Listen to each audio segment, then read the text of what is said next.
विकसित भारताच्या उभारणीत महिला वैज्ञानिकांचे योगदान मोलाचे. शिवाजी विद्यापीठात विशेष ग्रंथ प्रदर्शनास उत्स्फूर्त प्रतिसाद.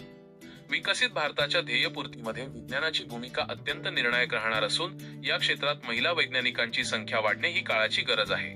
महिलांनी विज्ञान क्षेत्रात आजवर बजावलेल्या ऐतिहासिक कार्याची माहिती नवीन पिढीला व्हावी यासाठी त्यांच्या जीवन कार्यावर आधारित पुस्तकांचे वाचन करणे प्रेरणादायी ठरेल, असे प्रतिपादन शिवाजी विद्यापीठाच्या आंतरविद्याशाखीय अभ्यास मंडळाचे अधिष्ठाता डॉक्टर अजय साळी यांनी केले.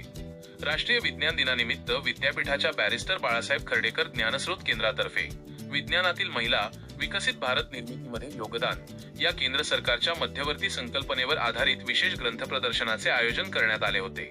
या प्रसंगी उद्घाटक म्हणून ते बोलत होते.